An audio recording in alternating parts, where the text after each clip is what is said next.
Good morning! 20 ng Nobyembre, ito na ho ang umpisa na ho ng ating public service, sumbungan, investigahan, at bago yan, pasasalamatan ho muna public service partner. Sino po sila? Kilalanin. Katuwang ang Hotel Sogo sa serbisyong publiko, hatid ng hashtag Ipabitag Mo para sa ating mga kababayan. Libre, malinis at ligtas na accommodation ang hatid ng Hotel Sogo para sa mga nagrereklamo sa Bitag Action Center na hindi agarang makauwi sa kanilang mga probinsya. Maraming salamat, Hotel Sogo. So clean, so good. Mula noon hanggang ngayon, nananatiling katuwang ng Bitag si Mr. Chito Chavez ng Tinapayan Festival sa pagtulong sa ating mga kababayan. Nagpapasalamat ang hashtag Ipabitag Mo sa kanilang mga libreng special breads na ipinamamahagi sa mga nagrereklamo sa Bitag Action Center. Tinapayan Festival, ang tinapay ng Maynila. Nagpapasalamat ang hashtag Ipabitag Mo sa Max Mango, libreng refreshments at shakes para sa mga nagrereklamo sa Bitag Action Center. Salamat kay Miss Giselle Quiñones sa pagsuporta sa advokasya ng hashtag Ipabitag Mo. Max Mango, your perfect thirst quencher. Happy anniversary, 5th anniversary ng Max Mango. Ngayon, umpisan ho natin, ano? Una sa lahat, ang aming Action Center. Bukas ho, alas 8 ng umaga hanggang alas 2 ng hapon. Matatagpuan po yung aming tanggapan ng aming Action Center sa Ritual Center, 102 Timog Avenue, Quezon City. Lahat ho ng mga problema, reklamong tinudunog po sa amin, lalo na yung pang-aabuso at panloloko. Agarang aksyon pong binibigay po namin. Kami po ay nag-iimbestiga. Inaalam ang magkabilang panig. Hindi po namin ginagawang parang kalakal po yung inyong mga sumbong bagkos sinusolusyonan. Pag pamilya, ginagawan po namin ng paraan na kumari magkaayos. Yan pong serbisyong may tatak. Pagdating po sa tulong at serbisyo, tatak bitag. Ako po si Ben Tulfo, ito po tatak, hashtag Ipabitag Mo. Ngayon sa pambansang sumbungan ni Ben Tulfo, hashtag Ipabitag Mo. Traffic enforcer mula Mauban, Quezon, pinaghubad at ipinahiya ng mga kabrother niya habang nasa trabaho. Pangarap na condo unit, hinulugan ng may-ari ng higit 2 taon. Developer ibinenta sa iba ang unit. Hiling na refund, posible kaya? OFW sa Kuwait, sinasakal raw ng kanyang amo. Humihingi ng saklolong makauwi sa hashtag Ipabitag Mo. Ang lahat ng yan, iimbestigahan at aaksyonan sa hashtag Ipabitag Mo. Isang traffic enforcer mula sa Mauban, Quezon, lumapit ho sa hashtag Ipabitag Mo. Bukod sa pagiging enforcer, miyembro si Roderick ng isang brotherhood ng Philippine Guardian Brotherhood Incorporated. Nagkaroon daw si Roderick ng mga paglabag sa kanilang brotherhood. Dahil sa mga paglabag na ito ay sapilitan siyang pinaghubad at pinahiya ng kanyang mga kabrother habang siya ay nagtatrabaho. Ang insidenteng ito ay pinost pa raw sa social media. At detalye ng sumbong, panoorin. Ako po si Roderick F. Miranda, nang galing pa po sa bayan ng Mauban, Quezon. Ako po ay dating nakabilang po sa Reformed Philippines Guardians Brotherhood Incorporation. Kung daw po ay minilabag na sa bylaws ng Guardians na aking kinabibilangan. Ako po ay sa pilitang pinuntahan sa aking duty bilang traffic enforcer ng bayan ng Mauban. Binurahan po at binidyohan at pinicturan at kinalap po nila sa social media. Ang hindi ko lang po matanggap yung ginawa nila sa akin na pagbibidyo sa oras ng trabaho ko sa bilang traffic enforcer sa bayan ng Mauban sa tapat ng simbahan na kinalat pa nila sa social media na nakaapekto sa aking pagkatao, nakakasira sa imahe ng aking pagkatao yung ginawa nila sa akin. Ang hinihingi ko pong tulong ay mabigyan ng hustisya yung pagkakalat nila sa social media ng aking pagkatao. Ang sumbong iimbestigahan at aaksyonan sa hashtag Ipabitag Mo. Mula Mauban, Quezon, ang nagrareklamo si Roderick kaya pansamantala siyang pinatulog muna namin, pinastay sa Hotel Sogo kasama ang kanyang pamilya. At makakasama natin yung live si Roderick Miranda. Magandang umaga sa iyo, Roderick. Maganda po, Sir Ben Tulfo. Okay. Alright. Gusto ko lang maintindihan dito sa reklamo mo, ano? Matagal ka na member ng Philippine Guardians Brotherhood Incorporated na 2011 pa, tama? Yes po. Okay. 2014, napunta ka sa Mauban, Quezon dahil nakilala niya yung iyong misis. At doon na kayong nanirahan. Opo. Okay. May 21, 2023, bandang alas 4 ng hapon habang naka-duty bilang isang traffic enforcer sa simbahan ng bayan ng Mauban, Quezon, pinuntahan siya ng kanyang mga ka-brother at sapilitan siyang pinaghubad at nilagyan ng X ang kanyang mga tato. Nakikita niyo po sa video. Sa video na yan, parang hindi na ito makatao kung titingnan natin dito. Ngayon, base sa Constitution and Bylaws ng kanilang samahan, nalaman ni Roderick Miranda, aka RMG Lion, ay inareklamo ang kanyang mga ka-brother dahil sa insubordination at abuse to Code of Conduct. Dahil dito pinarmahan ng mga opisyalis ng RPGBI ang pagpapatalsik at pagtatanggal ng mga marka sa kanyang braso dahil nagdulot daw ito ng kahiyaan sa lahat ng miyembro ng buong organisasyon. Dahil sa nangyaring pamamahiya, parang niyurakan daw ang pagkatao ni Roderick na nakaapekto sa kanyang trabaho bilang isang traffic enforcer at pagtingin daw ng mga tao sa kanya. Okay. So, itong ginawa sa iyo, ano bang nilabag mo? Ano una sa lahat? Gusto ko lang maintindihan. Ano bang nilabag mo? Actually po, Sir Bentol po ay napakaliit na tampuhan lang po ng kasama naming guardians. Na ang gusto nilang palabasin po ay humarap kami kay Kapitan Cordonal ng Solida, Barangay Solida. Pinuntahan po ko nung May 20 ng bandang alas 5 ng hapon sa bahay po namin na inuupahan ko po. At pilit kaming paghaharapin ng mag-asawa na aming nakakatampuhan na aming tinulungan papunta kay Rapid Tulfo in action dahil tinulungan namin para sa kanyang kaso na hinaharap sa kanyang kapatid po. Okay. And then, ang pangyayari po yun ay naging bahagi ng paninira sa aming mag-asawa, sa guardians, sa reform. Kaya kami ay biglang pilit na buburahan po ng araw na yun, May 21, kinabukasan po. So dahil di lang pagkakaintindihan, yung mag-ibig sabihin, nagkasagutan ba kayo? Meron kang ginawa na medyo napahiya yung guardian? Gusto ko nga malaman dito kasi ang ginawa ko po, sir, ay dun tungkol po dun. Sandali muna, no? Yung tanong ko sa iyo, ano bang ginawa mo na medyo may paglabag na binurahan ka ng tato, nakikita, binidyohan pa nila? Ano ba, malaki ba to? Ano bang, gusto ko lang malaman dito kasi parang medyo, na ano ako roon na medyo, ito'y paglabag na sa karapatan mong pantao. Kahit may tattoo ka, pwede ka namang ipatawag na lang, hindi na dapat binibidyohan. Pero ano bang malaking kasalanan ng nagawa mo? Yun daw pong kwan, ang sabi ni President RR, yung papapahiya ko daw po sa kanila, pambabastos daw po. Anong pambabastos ang ginawa mo na sinasabi nila rito? Gusto maintindihan. Kasi po, yung chat po ng bandang alas 12 ng madaling araw. Nag-chat ka? Nag-chat po ako. Kanino ka nag-chat? Kay Founder RR ng President of National. At kay Sir B. Wings, Vice President ng National. Nang sabi ko po sa chat, hindi pa po handang harapin si Marilu Cantoja. Sino si itong Manili Cantoja na to? Yung amin pong adapt po sa guardians. Yung ano? Adapt. Anong adapt? Yung bagong pasok po sa... ika-adapt nyo lang. So, hindi nyo ba kayang harapin? Bago ang haba ng... Ikaw ba'y nakipag-away? Nagkaroon ng kaguluhan?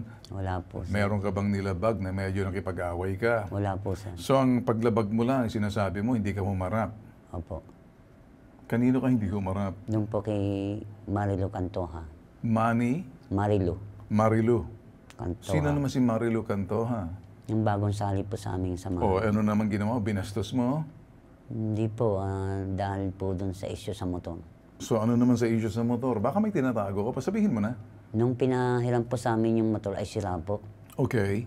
So ako po ang usapan namin ni Dinicio, yung asawa po ni Marilu. Sige. Ano bang ginawa mo? Ang motor pagpapahiram sa iyo, anong ginawa mo sa inyong samahan na napahiya sila? Actually po, hindi po kami haharap dun sa mag-asawa para kay Kapitan Condona ng Solida, Barangay Solida. Yun lang po ang nakikita kong So wala ka ng ibang paglabag Wala na po. nakikita dahil hindi ka humarap. kahit di po ako marap. So, gaano man paliwanag dito? Dapat magkabilang panig makuha muna natin, ano? So, okay, nagsumbong ka sa amin, di ibig sabihin papaniwalaan ka lang, pinakikinggan ka namin. Sa kabilang linya, ang National President Reform Philippine Guardian Brotherhood Incorporated. Si Ronald Gakasan, nasa linya ng telepono. Magandang umaga sa iyo, Ronald. Magandang umaga po, sir. Okay.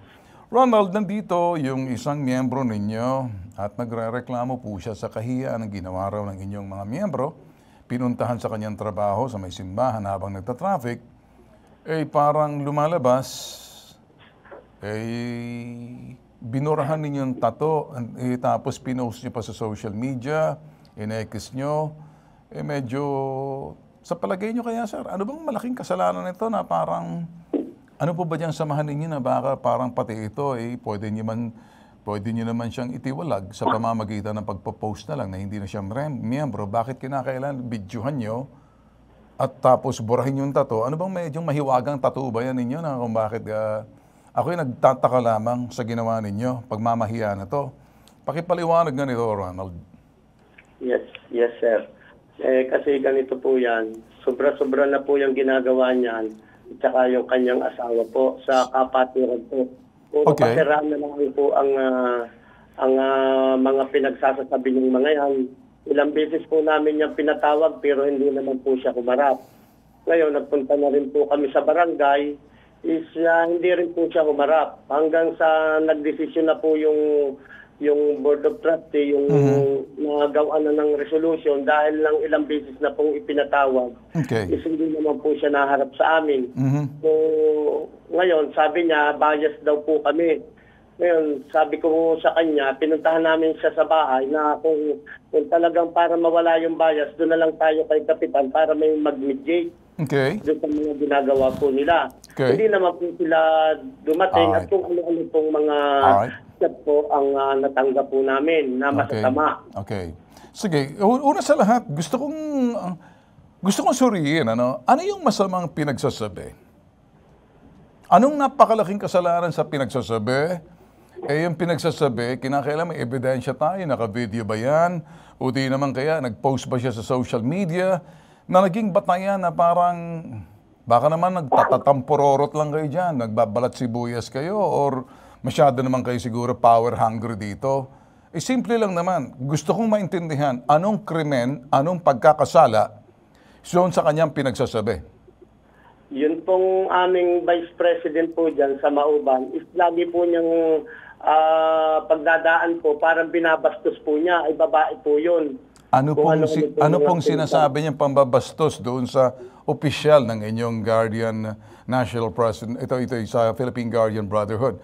Anong pambabastos tulad ng? Yun pong yung katulad ng mga hindi daw po sila susunod sa mga gustong mangyari. Kaya nagpunta po kami diyan para linawin po namin sa Mauban kung ano pa yung tunay na pangyayari. Kasi nasa Constitution and Bylaws po namin yan. Walang problema po sa inyong sinasabi rito, Ronald, sa mga Constitution and Bylaws. Lahat naman, pag merong nasa incorporated or korporasyon, tulad ng sa inyo, may Constitution and Bylaws.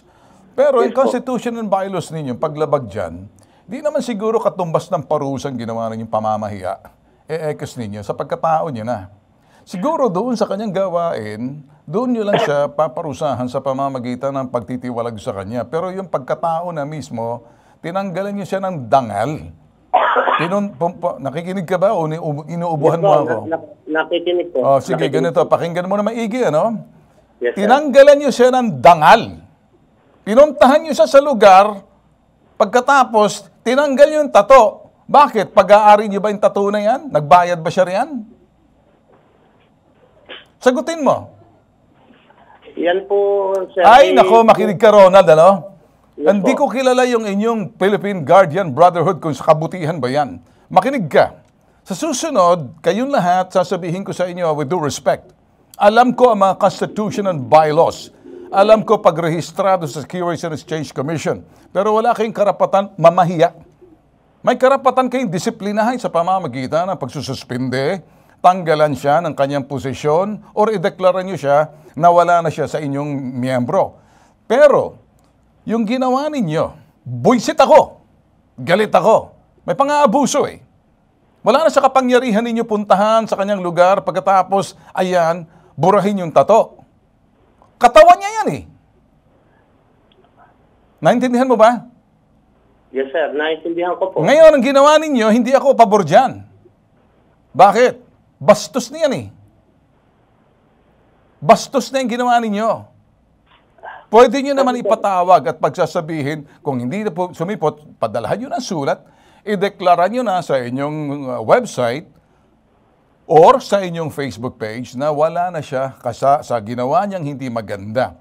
Pero ang pagpapakita nito, para kayong nagdidisiplina, nagkakastigo na kayo, iba yung disiplina. Ay ibig sabihin, binibigyan niyo siya ng due process. Ang due process, hindi ganon. Hindi yung tatanggalan mo ng tato. Ikaw ba, nung tinanggalan ka ng tato, nag-voluntary ba yun o labag sa yung kalooban? Labag po, sir, kasi binatak ako sa simbahan. Alam mo, hinatak nyo sila. Ang dapat nyo ginawa, Mr. Ronald, makinig ka, no? Ginawa nyo na lang, sabihin nyo sa kanya, pabura mo na lang, please lang yung tattoo mo. Kung hindi, pwede naman kami magbura. Voluntaryo. Excuse me, sir. Sir, pwede po? Hindi, sandali. Ang sabi ko, pakinggan mo muna ako bago ka mangangatuwiran. Okay, sir. Okay, Kasi nangangatuwiran ka, hindi mo tinitingnan sa sustansya na sinasabi ko eh. Bago nyo siya ganyanin, humingi kayo ng pahintulot na paburahin niya lang ang tato. Voluntaryo niyang ipabura yung tato. Kung hindi siya, kung mahihirapan siya, kayo magbura ng tato, pero hindi naman ganun sa publiko, tapos ipapost niyo sa social media. Siguro yung due process, dahil hindi siya pumunta, ideklara niyo siya na wala na siya, sibak na siya, tiwalag na siya, insubordination. Nare-respeto ko yan. May karapatan kayo kung kayo'y binastos. Kaya sinasabi mo, laging binabastos, hindi sumusunod sa utos, hindi na siya karapat-dapat maging miyembro. Ngayon, yung pinuntahan nyo sa trabaho na mga ka-brother ninyo, hinatak nyo para burahin ang tato. Anong ibig sabihin nun? Labag sa kanyang kalooban. Umuubo ka ba o talagang sinadya kang inuubo dahil natakot ka na? Sadyang masama po yung ano ko. Okay, sige. Pakisabi ito, Ronald, hindi tama ang ginawa ninyo. Sir, kasi sa sa Constitution... Alam ko ang Constitution and bylaws. May ano po kami dito, na once na tinanggal namin, pati po yung kanyang karga, is hindi sa namin. O di dapat ganito muna, Ronald. May waiver po sila. Alam ko, Ronald, ang gusto ko lang sabihin dito, tawagin nyo siya para sabihin, pwede bang pakiburan na yan, ang tattoo na yan? Kasi hindi ka na miyembro. Ngayon, kung hindi mo kaya, tutulong kami magbura ng tato. Hindi yung sa pilitan, hahaltakin nyo siya doon sa nagtatraffic. Abay, kung sa akin niya, may tama na kayo eh. Hindi naman po namin, sir, pinilit. Sige, ganito ha, hindi pinilit ha. Ikaw ba hindi pinilit o pinilit? Sandali, pinilit ka ba hindi? Pinilit po, sir. Yan, pinilit mo yan. May sasalita. Pakinggan mo muna rito, Ronald. Maraming nagpapatunay. Ronald, ito ay abogado to para sabihin sa iyo. Si Attorney Melanio Batas Mauricio, para maintindihan ninyo, etong parte ng mga pwede kayong sampahan ng kaso. Pakinggan mo na maigi, abogado na to, batas na to ha, hindi ito yung mga constitution ninyo. Hindi naman kayo Republic of the Philippines eh. Buisit. Ito, Attorney Batas, magandang umaga sa iyo. Magandang umaga po, Ginoong Ben Tulfo. Magandang umaga po sa ating mga kababayan. Mukhang napakatindi naman po itong sitwasyon na ito sa ating kapatid na narito po sa ating ipabitag mo ngayong araw na ito. Sa totoo lang po, pagka ang isang tao ginawa ng anumang bagay ng kanyang kapwa na walang pahintulot o di kaya tumututol yung taong gagawa ng anumang bagay ng kanyang kapwa, ang tawag po dyan, grave coercion. Po ay nakalagay sa ating Kodigo Penal ng Pilipinas at yan po ay makikita sa kapakinabangan po nung medyo nagpapaliwanag sa inyo dyan, Article 286, grave coercion. Ayan po binabanggit dyan, shall be imposed upon any person who without any authority of law shall by means of violence, threats, or intimidation. Ito po hindi lamang po intimidation. abay pinilit, hinaltak mula doon sa pagtupad sa tungkulin sa gobyerno at pagkatapos, pinuwersang tanggalin yung tattoo. At pagkatapos, ano ba ito? Pinost. Ha? Nako po. Pinost pa sa social media yung kanilang pagbura ng tato at yung sinasabing ito pati yung video. Anong tingin niyo dyan, attorney? Well, grave coercion po yan at pagkatapos cyber libel po yan na po pwedeng maparusahan ng hanggang 12 hanggang 14 na taong pagkakabilanggo Ginoong Ben Tulfo sapagkat yung pong ginawa nilang yan, pagpo-post sa social media ng kanilang pamimilit, pananakot at puwersahang pagtanggal ng video ay nasa nagbigay ng hindi makatwirang kahihiyan dyan po sa nagre-reklamo sa atin. Ginoong Ben Tulfo. Ayun, okay. O ngayon, Mr. Ronald, narinig mo ba ang sinasabi ng isang abogado? Yes, sir. Ngayon, may abogado ba kayo sa inyong korporasyon na sinasabi mong Constitution and Bylaws? Kasi ang Constitution ninyo, bylaws ninyo, walang kinalaman yan. Ang totoong Constitution ay Constitution sa aligang batas natin. Yan ang ina ng mga batas. Ang sa inyo, napapaloob lang yan sa inyong mga miyembro na lang, pero hindi nyo pwedeng pilitin. Kaya wag mo pagmamalaki yung sinasabing Constitution and Bylaws. Baka hindi mo na intindihan, hindi pwedeng gamitin yan. O, gusto mong sagutin si Attorney Batas Mauricio. Sige, mga tuwiran ka. So, ayun po, attorney. Good morning po, attorney. Morning po. Opo. Kasi yan pong mga yan, bago po nagdaan po yan sa doktrina at saka sa orientation. Ipinaliwanag po namin sa kanila kung ano yung mga papasukan nila po sa kapatiran. Wala pong kinalaman yung inyong pamimilit at paglabag sa batas sa doktrina ng inyong organisasyon. Magkaroon po kayo ng doktrina pero susunod po kayo sa batas. Hindi po pwede magdodoktrina kayo at pagkatapos labag sa batas. Grave coercion po yan ang binabanggit yan. Pagkatapos ipopost nyo sa social media, cyber libel po yan. Hindi po pwedeng mas mataas yung Constitution and Bylaws nyo sa mga batas at saligang batas ng Pilipinas. Magkakaproblema po kayong lahat dyan sa inyong ginagawa. Oh, sasagutin mo ngayon, Ronald. Ayan, para nang malaman mo kung anong ibig sabihin. Ang intention lang naman po, nung nag-post po siguro dyan sa social media, is yung ipabatid po doon sa mga membro na hindi sila basta-basta makagawa ng kasalanan base sa sinasabi namin pong Constitution and Bylaws. Yun lang naman po yung ano namin at ipinararating din po namin na no connected na siya sa Reform PGBI. Narinig mo, attorney, sa pangangatiwiran, ayaw pa rin talaga, tigas pa rin ang bumbunan Mabuti nga po, hindi na connected kasi pagkaganito, mga lumalabag sa batas. Anong pangalan nito? Reform PGBI. Reform pa kayo, Reform. Problema tayo dyan. Problema tayo dyan. Reform. Ano yan? PGBI. Ewan ko kung ano. Reform, kung lumalabag kayo sa batas. Ronald, di ba yun yung problema ninyo dyan? Nagsisikap kayo na magkaroon ng organisasyon pero lumalabag sa batas. Ano ituturo nyo? Anong reformation meron kayo dyan? May problema tayo dyan. Tiwali yung ganyang klase. Oh, narinig mo, Ronald. Yes, sir. Opo. Ronald, pwede kayong ihabulin, pwede kayong ireklamo sa Securities and Exchange Commission Alam niyo ba, pag nareklamo kayo, sabit pati ikaw, lahat kayo ng mga opisyalis dyan, sa ginawang paglabag, pinapipilitan mo, Luzon, Visayas, Mindanao, worldwide, netwide, napapanento ng Department of Justice at dinemanda kayo. Ngayon, uubuhin ka ngayon sa takot. Hindi po. Kasi sasabihin ko sa iyo, makinig ka, hindi namin tinatanggalan kayo ng pangil. Wala talaga kayong pangil pagdating sa ganitong klaseng sistemang gawain. Yung galawan ninyo, illegal Baka siguro kailangan nyo ng abogadong gagabay sa inyo May abogado ba kayo? Meron po, meron. Kung may abogado kayo, anong pinagagawa ng abogado niyo? Hindi sinasabi sa inyo tama. Mukhang nagkulang din ang abogado ninyo, attorney. Yan, may abogado raw sila. Ni hindi man lang sila in-advisean. Tarantaduhan to. Sige, pagsabihin mo, attorney. Well, pagka may abogado po yan, ang sasabihin po ng abogado, Ginoong Ben Tulfo, mga kababayan, at kayo po dyan sa Reform, PGBI, Abi, tutulungan po kayo nang naaayon sa batas. Hindi itong ganitong pababayaan kayo.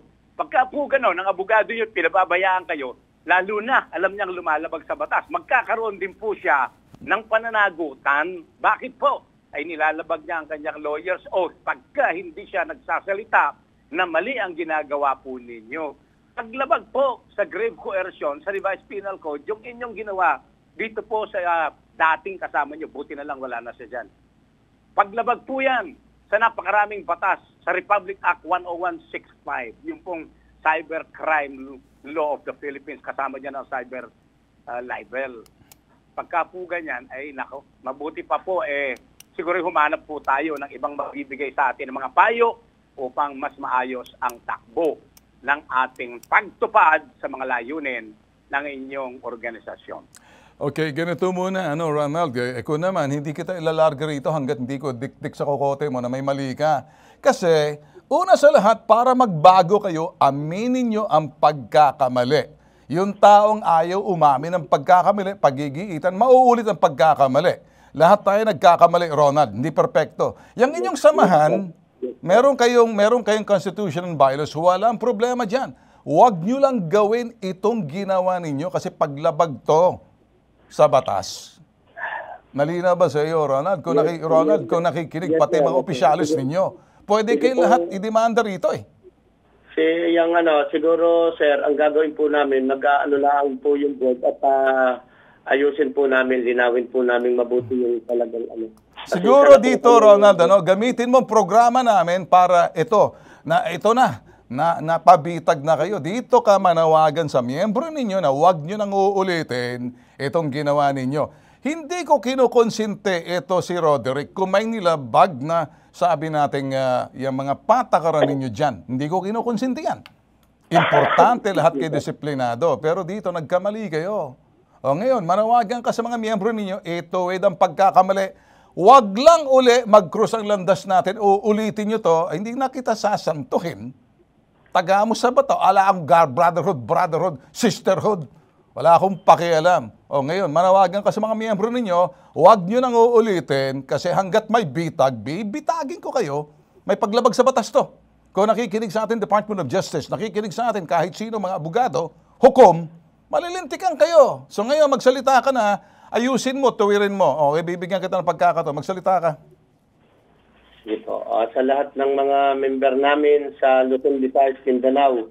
So siguro ayusin natin, ilagay natin sa tama yung pagiging pagpapatupad natin kung ano man yung nakasaad sa ating constitution bylaws. And then siguro yung wag tayo magpadalos-dalos ng mga desisyon. Intindihin muna nating mabuti kung ito ba ay makakasama sa ating kapatiran, especially sa mga member na sumusunod sa atin. So kung kami man po ay may nalabag sa karapatan ng pagtao, ay ipagpaumanhin po ninyo at siguro ito po ay dalalaang ng aming gustong maisaayos yung kahanayan namin. Ay siguro na-over din po kami dito, sir. Okay. So sa mga member ko po, sa mga officer, ibayuhin natin na maging maayos po yung pagpapatupad ng ating mga tungkulin. Okay. Pwede ka rin manawagan sa mga miyembro ninyo na marunong sumunod sa mga patakaran. Pero hindi lang ako sang-ayon doon sa gawain. Sa prinsipyo, kung doktrina man yan, basta't mabuti, di ako makikialam. Huwag lang yung paglabag sa karapatan pantao at yung pamimilit at yung pamamahiya. Ibang usapan na yan, Ronald. Naintindihan ko kayo. Okay sa'yo? Okay ba sa'yo, Roland? Kakaintindihan ba tayo? Yes, sir. O ikaw naman, Roderick, kumusta ka naman? Roderick, ba't parang medyo natulala ka na? Sir, May sasabihin ka? kay Sir Ronald. Oh, sige, kung anong gusto mo sabihin mo sa kanya. Sir Ronald, Sige, magsalita ka, narinig ka. Nakikinig po ako. lahat po ng sinabi nyo ay nirespeto ko po bilang guardians po. Dahil ito po ay galing Cavite chapter po, hindi po galing Mauban chapter. Adapt nyo lang po ako. Ang sana binulang nyo po itong pong kabila. Reform PGBI lang po. Hindi po lahat ng tato ko binurahan ninyo. Paano naman po yung kahihiyang kung natanggap? Sa Luzon, Visayas, Mindanao, maraming guardians at international, maraming nakakita sa aking pagkatao na ginanon niyo po ako. Pinost niyo po ang video ko at saka mga picture ko. Kasama po dapat ang asawa ko ng bulahan na yun. Nagtataka po bakit hindi niyo binulan ang asawa ko. At ako lang po ang pilit niyong binulahan. Kayo mag-misis, kayong mag-masawa. Kasama po yung asawa ko sa post nila sa social media na wala na po sa guardians at parehas pong bubulahan ng araw na yun. O yan, Ronald, narinig mo ba ang sinasabi niya? Eh, siya naman, kita mo magalang pa rin siya kahit na pakikipag-usap sa inyo, kahit na ginawang pamamahiya, pamimilit, ito'y medyo magalang pa rin. Nandoon pa rin kanyang respeto. Eh, alam niyo yung sinasabing due process, kinakailangan talaga marinig natin magkabilang panig, hindi yung chismis. Kung hindi man nagpakita sa barangay, tinawag niyo to the last minute maximum, yung sinasabing maximum tolerance. Kasi kung wala kang ebidensya, malimit sa chismis lang, wag niyong gagawin uli at yung halutin, nagta-traffic pagkatapos sapilitan yung papunta sa gilid, buburahin niyo, para namang baka yan, nilalagay niyo ng tatak eh. So wag na ganun. Attorney, nandiyan ka pa, Attorney Batas? Attorney? Oh, nawala na si attorney. Okay, anyway. So, ganito na lang. Ronald, iiwan ko muna to. Sana nagbigay ka linaw na to sa mga pangyayari na to. Hindi na mauulit. Maraming salamat sa iyo, Ronald, ha? Maraming salamat din, sir. At sana, yan po kay Bro Lion, sana pagka po yung wag na lang po ng pangkinin yung mga member po doon sa yung kung sa kwan magalangan na lang po respeto sa bawat isa. Hindi po, Sir Ronald. Paano po kung patayin, barilin ako ni Tomo?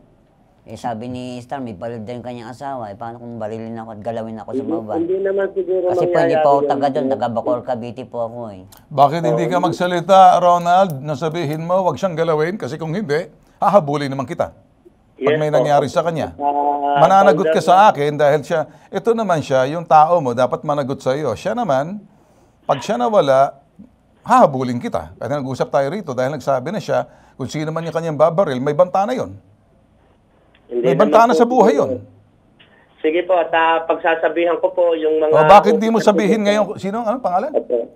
Pwede pa mo. Ano? Tago? Sige, Tomo. Tarog? Ano? Tago. Akala ko tarog. Tamo. Tamo. O sige. Bakit di mo sabihin ngayon kay Ronald, kay Tamo, na kumari, wag na siyang hayaan na, sobrang nakahiyan, wag nang barilin pa kung sino pa. Yung Tamo, kung ako magbibigay ng mensahe diyan kay Tamo na may baril ka, siguraduhin mo. Kung mayroon kang armas, may lisensya, kapag hindi, hahabulin ka namin dito ng bit, hindi ka namin sasantuhin. Kahit na magtago ka pa dyan sa opisina ninyo, pag may nilabag kang batas, hindi po pwede yan. Pwede bang sabihin mo kay Tamo, dito man sa programa, total cargo na namin siya hindi nyo na miyembro. O bakit hindi mo sabihin kay Tamo? Sige po, at pwede po mo. Yun po yung aking provincial director dyan sa Quinton. Si MF Tomo. Kung ano man yung mga naging masamang kaganapan, iwasan na natin at magpakaayos na tayo at sana kung ano man yung mga nangyari ay ibaon na natin sa limot at gumalaw tayo ng naaayon sa ating konstitusyon. Sige. Okay, sige. Para diyan sa parting yan, ako'y nagpapasalamat sa iyo. Sana sumunod sa mga miyembro mo na mayroong pananagutan sila sa iyo, ikaw naman mananagot sa batas. Pero ulitin ko, hindi pwedeng yuko yung konstitusyon ninyo na bahagi sa organisasyon nyo sa konstitusyon sa Ligang Batas, ang ina ng mga batas ng Pilipinas, sa Ligang Batas yan, Ronald, hindi pwedeng talunin yan. Ha? Wala kayo sa Republic Act, wala kayo kahit na ordinansa, sa loob lang ninyo, samahan lang yan, okay yan, basta't huwag kayong manakot. At huwag yung magsasabihin, mababarilin, ibang usapan na yan. Papasok na kami dyan, hindi po pwede manaig yan. Maraming salamat sa iyo, Ronald. Okay? Maraming salamat din po, Sir Bill. Okay, sige. O okay ka na? Ba't parang medyo ka? Gusto mo ng armas? Hindi po, sir. Ito. Paluin mo sila nito. Pag hindi sila niya na tiresin mo, para okay ka na. Gusto mo magsampa ng kaso? Opo. O di, tutulungan ka naman magsampa ng kaso. Kasi linaw ng sikat ng araw, may paglabag ng batas. Pero kung sakaling Nasa sa iyo. Usap na lang tayo sa baba, ha? Okay? Alam ko, nagdadamdam ka pa, masakit yung nangyari sa iyo. Ganun pa man, pinakinggan ka namin, pinagtanggol ka namin dahil dito sa nag-iisang pambansang sumbungan, walang sino man at walang puwang ang anumang iba't ibang uri ng pang-aabuso tulad nito sa kapangyarihan. Eh, dahil kami tatayo. Tulong, serbisyo, may tatak. Ito, tatak, bitag. Ako si Ben Tulfo, tatak. Hashtag, ipabitag mo. Susunod. Pangarap na condo unit, hinulugan ng may-ari ng higit 2 taon. Developer ibinenta sa iba ang unit. Hiling na refund, posible kaya? Ang sumbong, iimbestigahan at aaksyonan sa hashtag ipabitag mo. 2 taong pinagsikapan hulugan ng OFW na si Iris ang kondong unit na ibinili niya sa PhilInvest. Subalit laking gulat nito ang kanyang pag-uwi sa Pinas ay nalaman niyang kinansela ng developer ang kanyang biniling unit. Nakapagbayad na siya, si Iris, ng 700,000 pesos. Nais niyang humingi ng refund, subalit kalahati lang daw ibabayad ang pwedeng maibalik. Eto, paano kaya ito nangyari? Abay, detalye ng sumbong, panoorin natin. Lumapit po ako sa hashtag ipabitag nyo para matugunan ang reklamo ko po sa PhilInvest.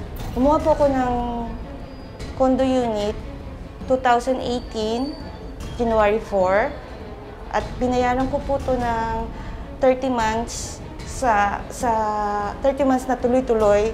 Ngayon po, nung umuwi po ako ng Pilipinas, nung po lang nalaman na na-cancel po ang unit ko.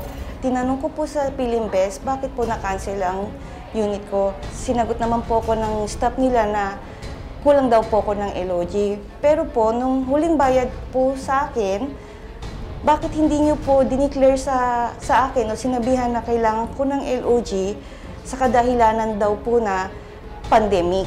Ngayon po, humihingi po ako ng kabuuhang refund nang binayad ko ng higit 700,000 sa kanila. Subalit, kung hihingin ko ng refund, kalahati lang po ang maibibigay nila sa akin, which is 300,000, higit lang po ang maibabalik sa akin ng PhilInvest.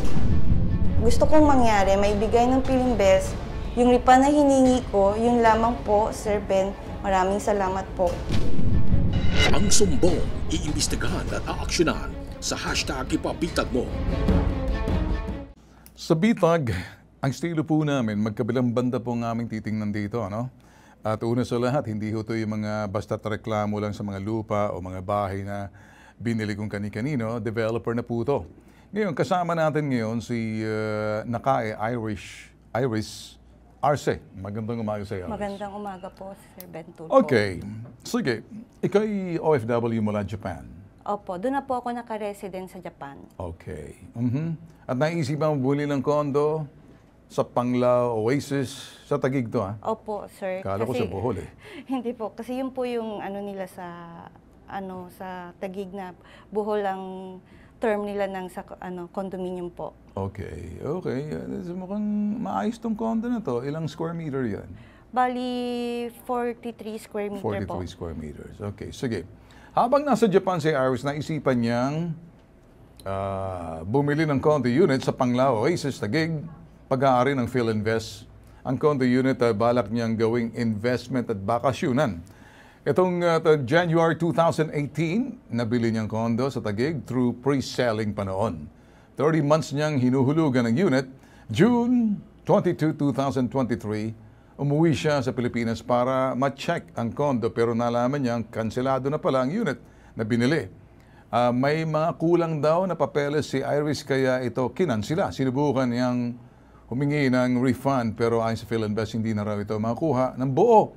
Kalahati na raw ng 700,000 pesos ang maibalik sa kanya. Hindi siya pumayag na nagpadala ng letter pero hanggang sa ngayon wala pa rin daw siyang natatanggap na refund. Ngayon, tatanungin muna kita, Iris. Opo, sir. Ano ba nangyari dito? May na-delay ka ba ng bayad sa mga 30 months? Ay, meron po, sir. Yung kasi by pandemic po, bali po, kung nag-stick lang po sila sa turnover ng 2019, wala naman pong problema. Kaso nga lang po, by pandemic po kasi, naunawaan ko naman yung delay nila po. Di bali, 2020, every year po akong uuwi. Kaso lang po, naabutan po ako ng pandemic. Hindi po ako makauwi po dito. Okay. Pero nagpadala po sila ng letter sa akin ng September 21 sa Japan. Na-receive ko po na kailangan ko daw po isettle yung 3 months ko Okay. para hindi nila i-cancela yung unit Okay, po. okay. Pero inano ko po yun, inayos ko po yun through, Nabayaran mo? opo sir, with penalty. With penalty. At tinanong ko po sa kanila, sa head collection ng PhilInvest, sabi ko po sa kanila, ma'am, ano po ba ang kailangan? Sabi po nila sa akin, ma'am, okay na po ma'am yan, hintayin nyo na lang po yung turnover. Okay. Tapos yung representative ko na si Christian Turalba at yung dating broker na si Maril Iridonia, kasama po doon na pumunta sa PhilInvest. Tinanong rin po nila, sabi nila sa amin, okay lang po, waiting po. Pagkatapos po sir,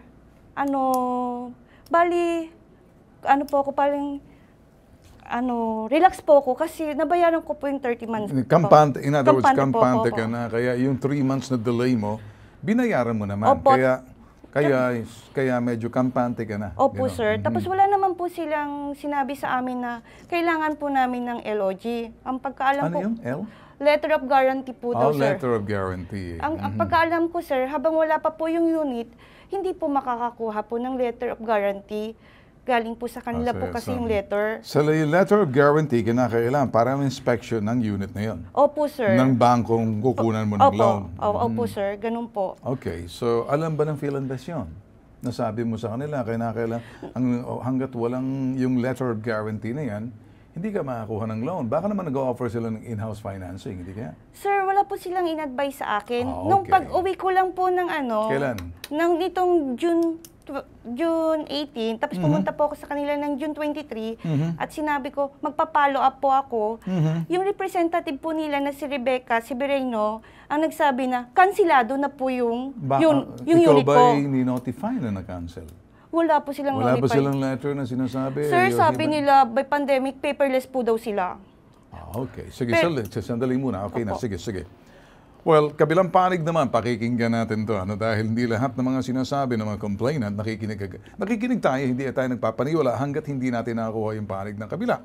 Si Franz de la Puente, siya ay PR Communication Manager ng PhilInvest. Magandang umaga sa iyo, Franz. Hello. Magandang umaga po at Yes. magpalayang umaga po sa ating lahat. Okay.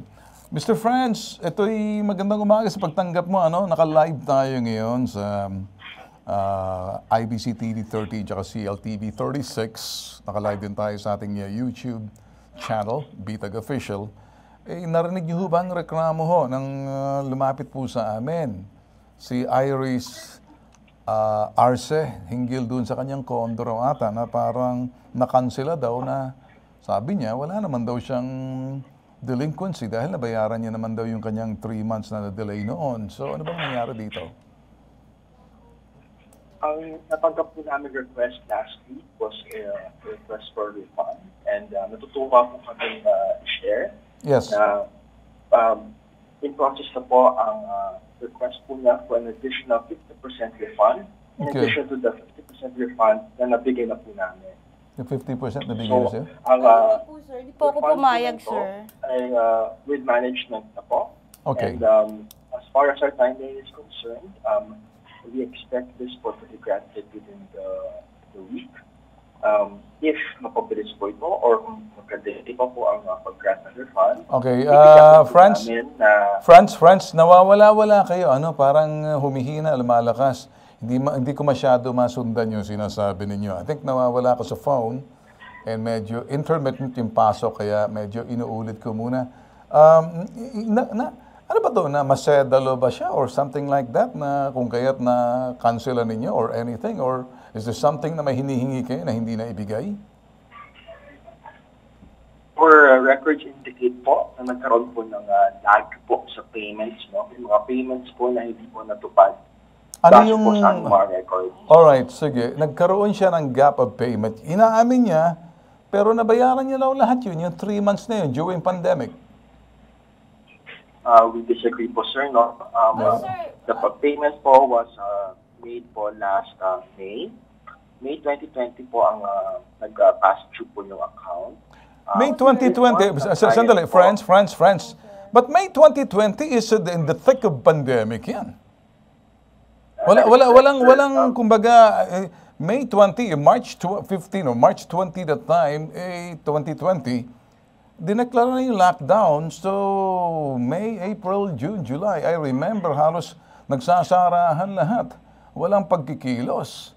And you know for a fact, yung Bayanihan Akas 1, na medyo relax muna tayo sa mga bangko. Alam namin yan dahil during those times, we were also in a situation na hihirapan kami. Kung sinasabi nyo past June, May 2020, can you examine the record ulit? Kasi you cannot do that in the thick of pandemic. Tsaka mayroong Bayanihan Hilas 1, tulong-tulong that time. Hindi natin pwedeng i-mased the law where, you know, people don't move.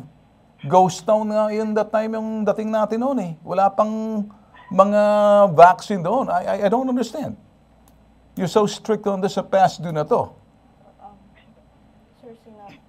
And you reached out po, not during the... Yeah, you reach out, but you understand. 2020 po. Yung 2020, are you saying, tell me exactly kung ano yung ano dito, France. Ano yung mga past due niya na para medyo makita natin dito? Kasi baka wala naman siguro due process dito. France, pag sinabing you reach out, ikaw ba'y nakatanggap ng mga sulat sa kanila? Wala po, sir. Meron po ako yung cancellation ng September 21, 2020 at tumawag po ako kay Ermelita kung ano po. Inayos ko po yun. Nasettle po ng October 19, 2020 with penalty. With penalty, okay. Nabayaran ko yun. Then, sir, sabi po nung umuwi lang ako ng June, sabi sa akin ni Rebecca Severino, at that time daw po, hindi daw, cancellation daw yung unit, hindi daw nila ni-revive. Pero tinanggap nila yung payment ko po, sir. And then after noon, kinancel nila. And then December 2020, inopen po nila sa ibang client na without approval. Willing naman po namin kunin yung unit. And then, sir, kung alam nyo po, inano ko po sa PMB na tawagan po kayo kasi nga, sabi niyo rin po sa akin, kami maghahanap ng bangko, pero hindi po kayo nakikipag-connect sa PMB. Parang, hindi ko po alam kung saan po ako nagkamali.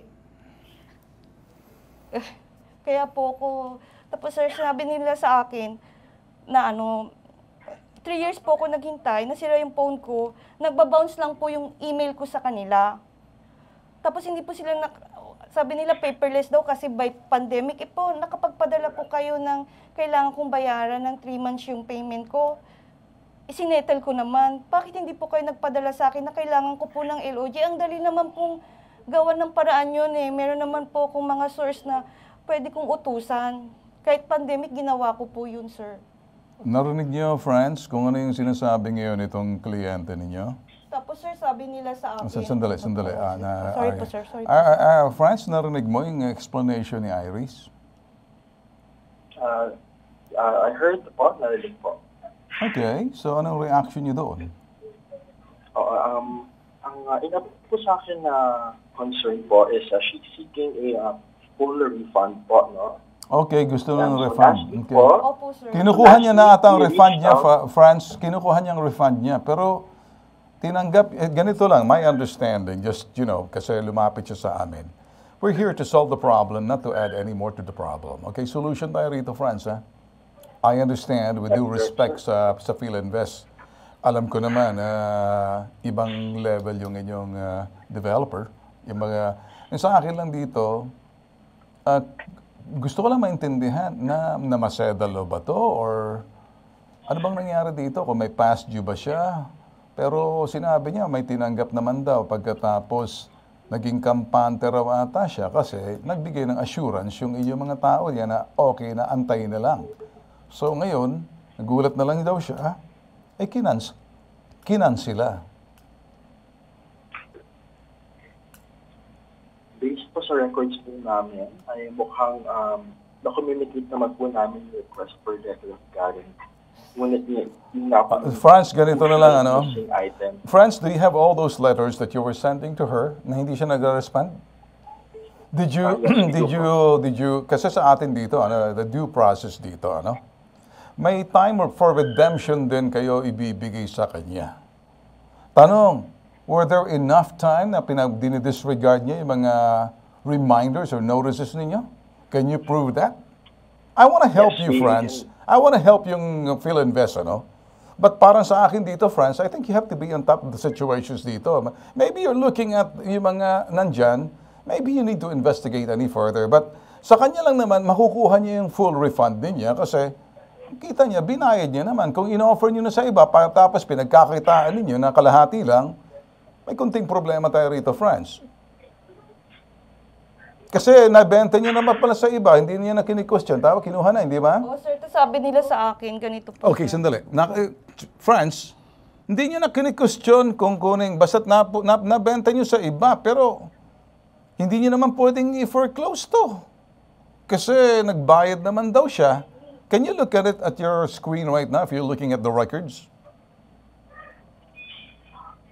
So we have a complete log of the records. I do not have that in front of me right now, but will be more than You have the complete log of the records. Is that on ito, ano to? Ano ba yan? Hard copy ba yan? Or nasa soft copy tayo, sa computer ka tumitingin? soft copy po. So sa computer ka tumingin, Franz, can you look at all those notices sent? Kasi pwede namang i-manipulate yung sa soft copy. Where's the hard copy na pinadala ninyo? Or through email man lang? Kasi what this person is saying, gusto lang namin siguro dito, Franz, hindi namin pinahihiya ang PhilInvest. We're only trying to say, kung ito ho'y nabayaran niya, pati yung mga past due niya with interest, tinanggap ninyo, tapos binenta nyo sa iba, somewhere along the way, nakuha na. Eh parang siguro naman dito, double jeopardy nangyari sa kanya. Nagbayad siya para maging current siya. Kaya lang, nagkaroon ng problema pagdating doon sa mga bangko. Hindi naman daw ata kayo nagre-respond, tama? Hindi po sir sila nag-response, sabi sa akin sa PNB po. Sa PNB na mismo ang bangko niya. So, may Noong kunting... 2019 pa po yun sir. 2019 pa. Opo sir. Bali Eh, po yung sir. 2020, yung ano mo, na 3 buwan ka raw na hindi nakabayad. Simula nung May. Advance kasi po ako Hindi. Simula nung May, nabayaran mo. Opo sir. May, June, July. Opo. August, September, October. Meron ka ba bang past due that time? Sir, wala po silang... Hindi, sa- meron ka ba bang past due na maaring wala sila pero alam mo yung monthly obligation mo? Oh, meron po sir. Nandito. So kompleto ka na. Kompleto po sir. Lahat po Hindi, uulitin ko. Maaring meron kang past due, doon lang si binayaran mo, pero tumuloy ka ulit ng mga sinasabing series of past due. Wala po kasi silang sinabi. Hindi. Ay, tumuloy po ako sir. Tumuloy hanggang... Tuloy-tuloy. Ay, hindi po sir. Hanggang Okay. 30 months lang po. Hanggang? Yung 30 months lang po kasi yung... 30 months lang. Opo, kasi po hindi... Nakompleto mo yun. No, sandali. Oh, sorry po sir. Iris, relax. Yes sir. Hinga. Sir. Opo sir. Sorry po. You're becoming so, nagpapanik ka na eh. Ako Sorry kasi, po. I'd like to be very cool. Sorry sir. All right, if I'm asking you, basically to find out kung nakompleto mo ba yung 30 months payment mo. Yes po sir. Can you show me the 30 months payment mo that tinanggap ng PhilInvest ang bayad mo? Meron po sir. If you can show me the 30-month payments na tinanggap ng PhilInvest ang binayad mo sa kanila. Yes sir. And so saan ka nagkamali? Yun Ano daw ang sinasabi na kung nakompleto mo yung 30 months? LOG lang daw po. Sa letter of guarantee. Opo, sir. Doon ka nadali sa letter of guarantee. Yes, sir. Ano bang ginawa? So, gumawa ka ba ng hakbang para i-notify sila na yung letter of guarantee na yan is gustong makita muna, ma-inspection, makita ng ng bangko para ma-appraise yung unit, tama? Sir, po, kasi sir... You're not answering my question. Ay- Please focus Ay- on the question that I'm asking you.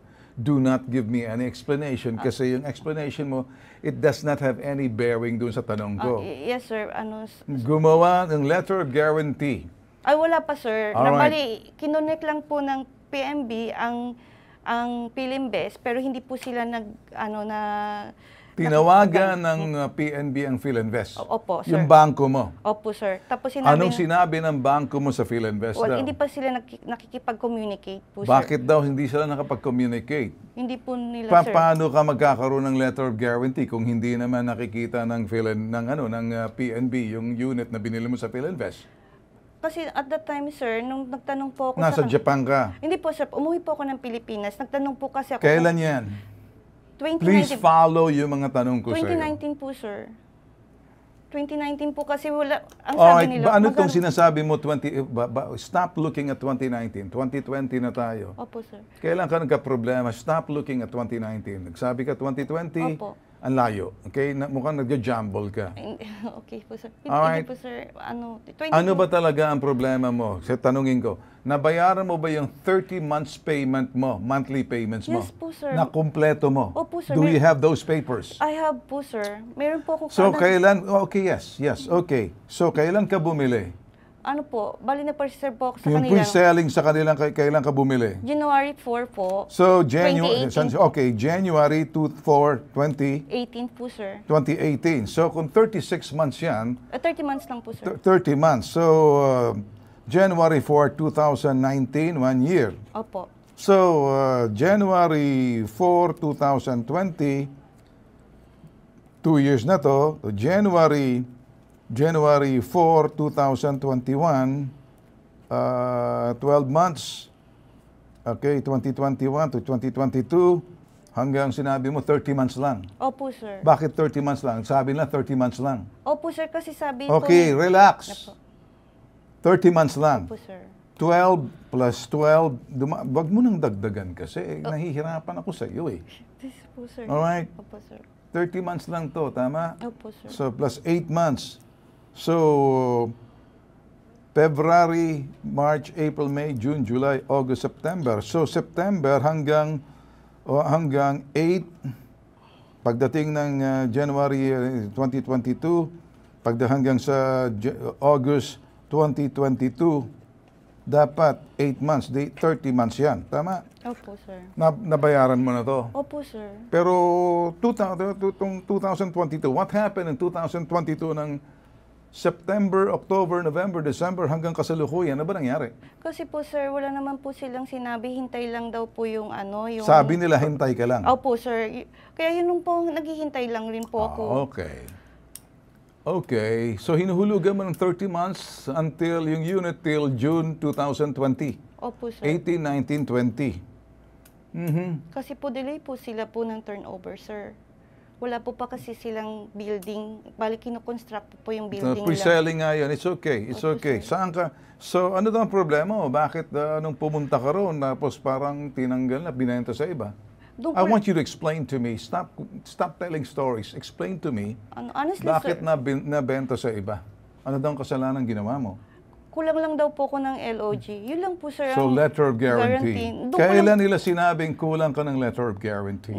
At that time po, sir, yung Anong month yun? Anong year? June 23, 2023 po. June 23, 2023. Yes, sir. June 23, 2023. So, ito yung sinabi sa noong June, kulang ka ng letter of guarantee. Yes, sir. Okay. So, anong ginawa mo nung sinabi sa'yo kulang ka ng letter of guarantee sa bangko? Siyempre, sir, na-shock po ako. Okay, and yeah, I know, na-shock ka. So, June, July, August, September, October, November, 6 months na. Anong ginawa mo? Sir, bumalik po ako doon. Umano po ako ng legal advice sa attorney. Kung ano po yung kung ano po ang Gusto dapat mo gawin. ba bang bayaran yon parang letter of guarantee o back out ka na nung sinasabi nila letter of guarantee? Sir, hindi na daw po pwedeng i-revive po yun. Okay. Oh, Franz, nandiyan ka pa ba? Hello, Franz? Franz? Hello? Yes, Franz, yes, are you sir. listening, Franz? Loud and clear. All right. You know, we can't communicate here kung hindi ka nakikinig sa amin. Ano sa palagay mo rito? Parang ang lumalabas pala, kompleto siya. I've been asking her a question and she's willing to show na tapos siya roon sa sinasabing 30 months payment na yon. The question, yung letter of guarantee. Gaano kahalaga yung letter of guarantee that will cause your client to just simply, you know, parang mawala sa kanya yon, or either magre-refund kayo at ang refund ninyo 50% lang ng 700,000. Na-explain nyo ba sa kanya? We confirm po that on October 2020, we received her payment of 74,000. We confirmed that. After we received that payment in October 2020, we requested, advised our client, si Ms. Iris, to secure a letter of guarantee To in order 2020. to reactivate the account. Yes, that's correct po, sir. 2020. So, did you give her any timeline na until such time, within the next 6 months, you got to be able to produce letter of guarantee or else mapipilitan kayong ibigay sa iba? Did you say that? Yes, we did, sir. Oh, yun naman pala. Sinabi niyo lang pala, letter of guarantee. Sir, wala po silang sinabi sa akin.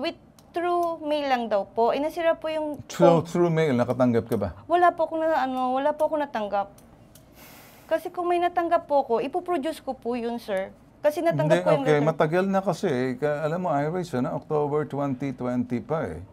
Na yung payment mo, in-advise ka na to acquire letter of guarantee noong October 2020 pa. Yes. So 2021, 2022, magti-2023 Sir, na tayo. Yung may letter po ako natanggap. Kung i-declare po nila na kailangan ng LOG po doon Yun sa na nga, letter. yun na nga, letter of guarantee. Sir, wala po. Pwede kong ipakita sa inyo, sir, yung proof. Okay, sige na. Okay, so nakakuha ka ba ng letter of guarantee? Wala po, sir, kasi hindi naman nila ibinigay sa akin eh. Di ba through pandemic po kasi, sir, di ako makauwi. Wala naman po silang in-advise sa Okay, akin. sige. Eh. Franz, kausapin mo nga to para mag-usap na kayo. Para tuloy ako naging ninyo dito, PR ninyo eh. Para naman ako marketing ninyo. Wala naman akong kinalaman sa PhilInvest eh. I'm doing this as a public service. I'm not part of you. Can you help? Sir. Absolutely, sir. Ms. Oh. Iris, good morning po. Magandang umaga po, Ms. Iris. Magandang umaga rin po, sir. Yes, opo. Ma'am, tulad po nung sinabi ko po nung sa simula po, natutuwa po kami na we are on track po to securing an additional 50% refund that you requested po, no? So, in addition to the 50% refund na nabigay na po namin sa inyo, we're working po toward a full refund as you requested. Now, bigyan niyo lang po na kami ng konting panahon po, no, para ma-secure kasi na-forward na po namin itong request sa management po namin. Alright. So we are working on a full refund po for you. Alright. Now, Franz, I understood. Parang nabigay niyo yung 50% refund sa kanya. That is correct, sir. Alright. Confirmed. So, 50%. The another 50%, you're working on it. That is correct, sir. Alright. Sige. I got it. In-expedite na po namin. Alright, sige. I got it now. Okay, so nakuha mo na pala yung 50% refund. Another 50%, tatrabahuin daw nila. Sir, Okay, no. Did you get the first 50%? pinadala lang po nila Kaya, sa Gmail. did you... Opo, na-receive ko lang po. You're not answering. Na-receive ko po, sir, sa Gmail po. Natanggap mo ba 50% refund? Sa Gmail lang po, sir. Okay. Pero hindi po yung by check-in. Sandali muna. Ang hirap mong sumagot eh. Just answer the question. Did you or did you not receive the Natanggap ko po, refund? sir. Ayun. Opo. Natanggap.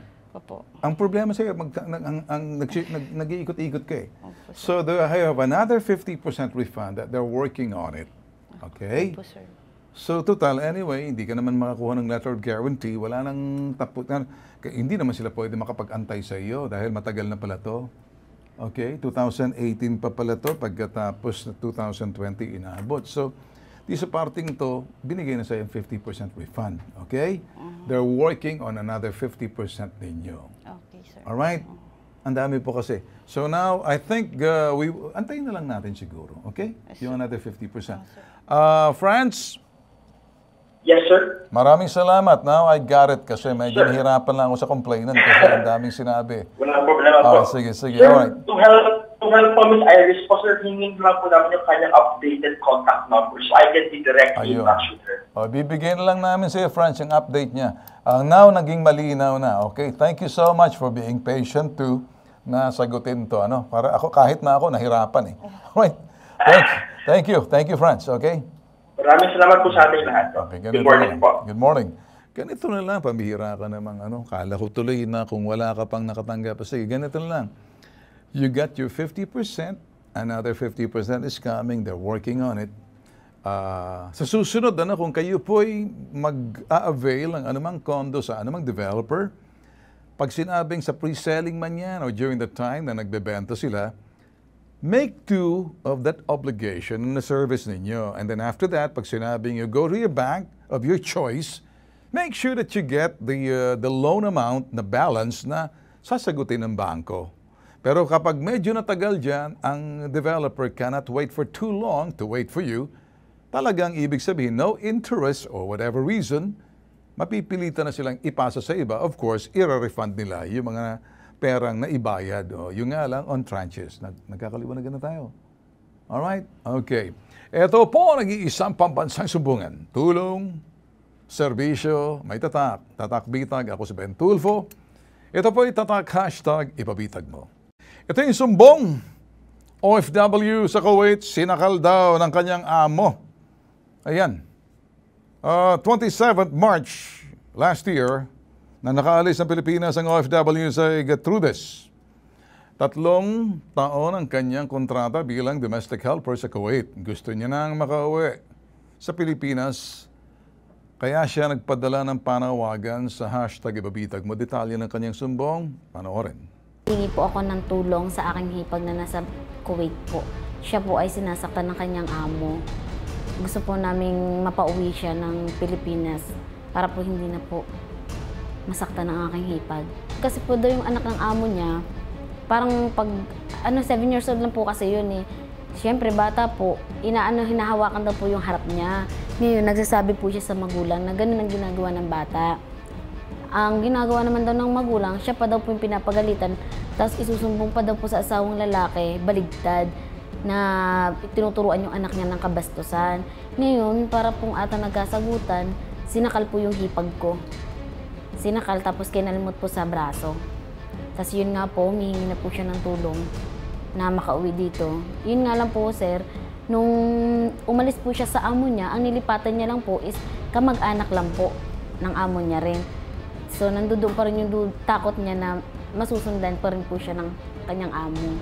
Nangyari po yun noong November 7, pero po, ito lang po siya nakapag-report sa amin. Okay. Nasa linya ng telepono, ito sa FB video natin, ang nagrareklamong si Gertrudis. Okay? Magandang umaga sa iyo, Gertrudis. Magandang umaga, Sir Bentolfo. Okay, diretso na ako sa iyo. Ano bang problema natin dyan? Anong matutulong namin sa iyo? Gusto ko na pong umuwi kasi natatakot pa ako sa posibleng mangyari ulit na saktan ako ulit ng amo ko. Ano bang nagawa mo? Kasi po, yung anak niya po, lagi-lagi pong hinahawakan yung harap ko or dibdib ko. Ano ilang taon yung anak niya? Sabi niya 6, sabi din niya 8, 7. Hindi ko alam kung ilan Hindi, talagang bata taon pa ba yung yung anak alaga mong babae, lalaki? Babae po. Babae, batang babae. Opo. Okay. Anong ginagawa sa'yo? Kinukurot ka? Natutuwa sa'yo? Sinasadya niya talagang yung harap ko. One time kasi, sir, po, na nagkahiga ako, tinusok niya yung harap ko. So, nagsumbong ako sa mama niya para lang sana mapagsabihan. So, ngayon, ako pa yung binaliktad. Sabi niya sa akin, ikaw yung nagturo sa anak ko ng kabastusan. Sabi ko, hindi po ako nagturo ng ganun. Okay. Pumunta Pero ako dito. Pero babae itong bata, ha? Opo, Itong babae yung po. alagang batang babae, 7 years old. Opo. 7 years old ba? Hindi ko po alam, sir, okay, kasi sabihin sabi natin niya 8 6, years 7 old. or 8. 8. Sige. O sabihin natin 8 and a half. So, babae ito. Ano ba to? Pinapasok ko sa kwarto, tinukurot ka, o tinutusok-tusok ka ng... Pumasok lang po siya sa kwarto, tapos tinusok yung harap ko. Malimit niya ba gawin to o minsan niya ginawa sa'yo? Kadalasan po. Bakit siya pumapasok sa kwarto mo? Hindi ko lang alam po kasi lagi-lagi naman niya pumapasok sa kwarto kasi wala naman akong privacy yung kwarto. Okay. Sinasaktan ka? Or tinutusok-tusok? Parang bata na nilalaro ka na tinutusok ka ng ano yung pantutusok sa'yo? Ano? Yung daliri niya po. Baka tinuturo ka niya. Babae ito, ano? Opo. Okay. Sa palagay mo kaya may malisyosa yung bata na yon or something na?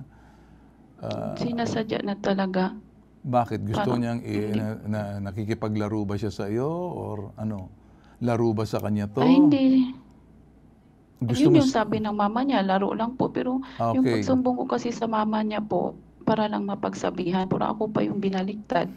hanggang Hindi kaya umabot sa sinaktan nakikipagharutan niya lang ako. yung bata sa iyo ng babae. Kaya akala mo malisyosa yung bata, hindi kaya?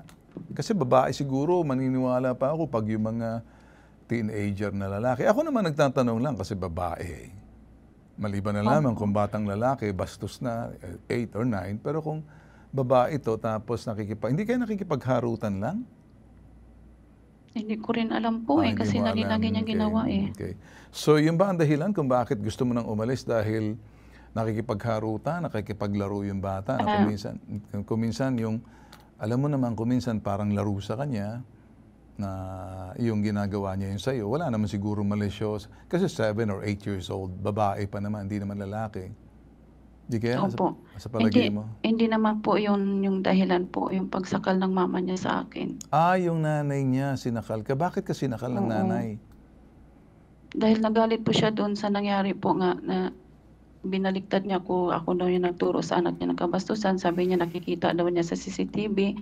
Sabi ko, kung may CCTV ka, ipakita mo sa akin yung ebidensya na ako yung nagturo sa anak mo ng kabastusan.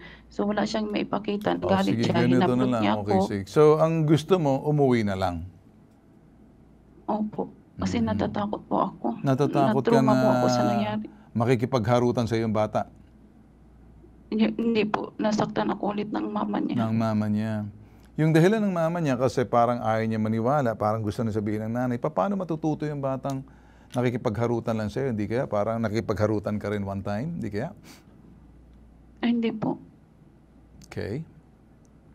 Okay, sa linya ng telepono si Connie Honeza, Secretary ng Clyde International Manpower Corporation. Magandang umaga sa iyo, Connie. Hello, sir. Good morning. Yes, Connie, narinig mo yung complaint ng ating OFW?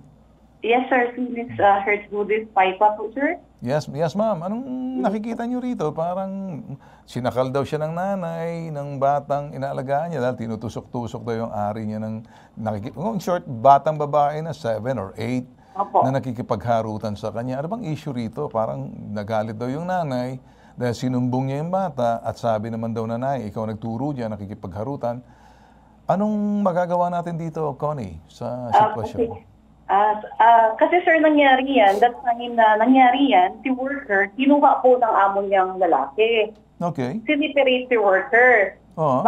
Doon siya dinala sa family ng lalaki. Okay. Para maiwasan na po maulit yung ganong issue. Okay. Pero as of checking, sir, sa ngayon po, si worker binalik po sa amo niya Okay. at nagkaintindihan sila na okay naman daw po siya doon sa ngayon. Okay. But since na nagre-request talaga kami na ibalik na lang siya kasi ang gusto niya iuwi siya. Okay. So we are waiting for the employer para maibalik po siya sa embassy, dadalhin po siya para po maibigay po yung kung ano yung nararapat na assistance para makauwi po siya ng maayos. Alright, okay. Sige. Opo, sir. Connie, Opo, okay. sir. Ertudes, narinig mo sinasabi ni Connie? Gusto mo makausap si Connie? Opo. O sige, kausapin mo si Connie, itong secretary dito sa Clyde International. Tingnan mo, para mas maganda kayo ng dalawa nakakapag-usap. Ako'y nakikinig lang naman. O sige, sabihin mo sa kanya Hello, kung anong ma'am. gusto mo. Okay, kumusta ka na dyan? Sa ngayon po, okay pa, pero nandun pa rin yung takot na maulit-ulit kasi natutruma ako sa ginawa niya. Yes, I understand, naintindihan kita. Pero yung amo mong lalaki, kausap ng agency natin dyan sa Kuwait, iaayusin, dadaling ka sa embassy para maibigay yung kaukulang assistance sa'yo para makauwi ka dito ng maayos sa Pilipinas. We are just waiting, ma'am. Okay? Nung nakaraang araw pa po, nung nakaraang araw pa po, sinabi na ihatid ako doon. Hanggang ngayon, wala pa rin. Hindi, kasi ganito, ngayon kasi diba maaga pa dyan, so hindi pa tayo makakatawag kasi tulog pa yata employer mo or something. So nag-inform na ako sa office na immediately dapat ma-action na nito kasi nga yung concern mo hindi pwedeng baliwalain.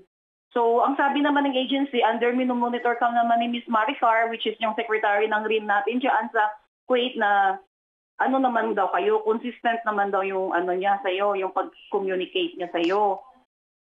O yung secretary na may-ari ng agency dito, lagi naman nakano. Gertrudes, sandali, Gertrudes, okay. Narinig na kita, okay. Inaayos na, okay. Hindi tayo pwede magmadali, alam ko, okay. Sige.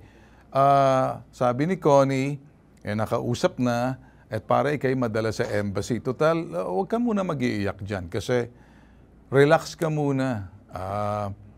Kasi tutulong naman. Connie, tulungan na lang siguro natin to para madala na lang sa embahada para doon muna siya sa shelter kasi I'm sure ganyan na mangyayari kaysa naman magkaroon ng, alam mo, baka magkabuisitan pa rin, hindi natin kabisado yung mga amo roon. Yes po, sir. Naintindihan ko po. Gertrudes, okay na ba sa'yo? Relax ka lang muna. Opo, sir. Huwag ka nang, pag bata nakipagharutan, ilibangin mo na lang. Kumbaga, gawin mo na lang, i-deviate mo na lang, bigyan mo ng laruan, magkipag-usap ka. Baka nagpapapansin lang sa iyo, Gertrudes, yung bata, 8 years old, babae yan eh. Kung sakaling tinutusok-tusok ka dyan, ha?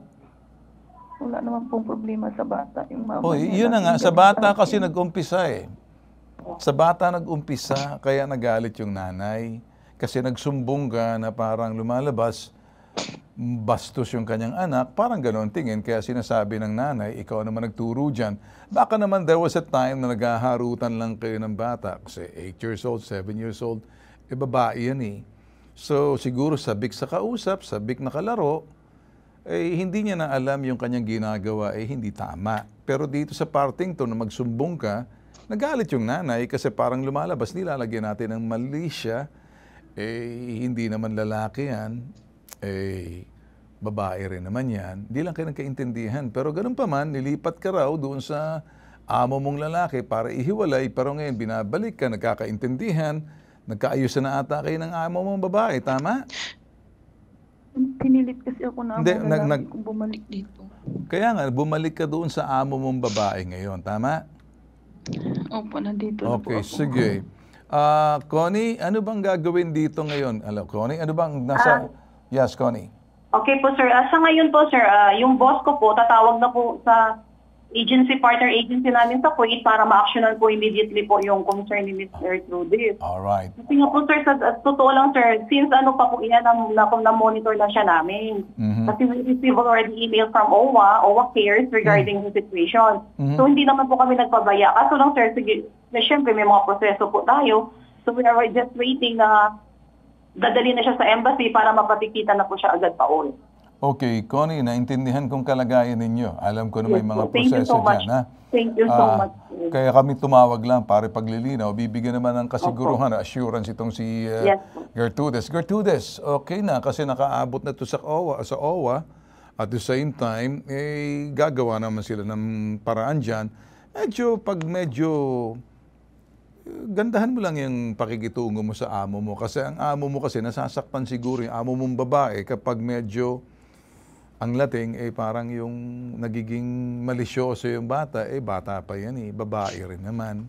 So tiyaga ka lang, pagkatapos wala naman ako makitang threat sa buhay mo, ang nagiging threat kung nagsusumbong ka kasi parang nilalabas natin, may pagka malisyosa yung bata, babae naman yan, babae ka rin naman, di naman lalaki. Pero ganun pa man, ginagawa na ng paraan ni Connie sa agency. At huwag ka mag-alala, tatawag din naman kami kay Arnel Ignacio. Makakatulong din naman yan. Nakaabot na sa Overseas Workers Welfare kay Arnel. Ang sitwasyon ay ito, ayon kay admin, makikipagtulungan ng OWA upang mapauwi si Gertrudes sa bansa. Okay na sa'yo, Gertrudes? Naabot na? Thank you po. Alright. Kay Connie.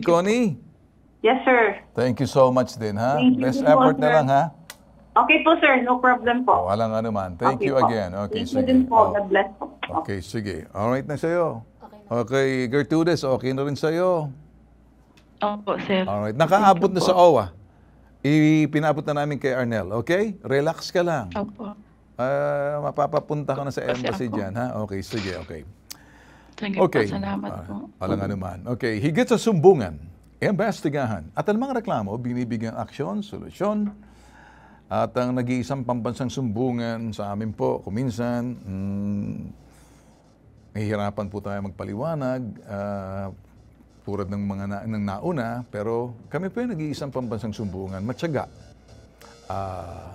Dahil yung aming tulong at serbisyo, may tatak.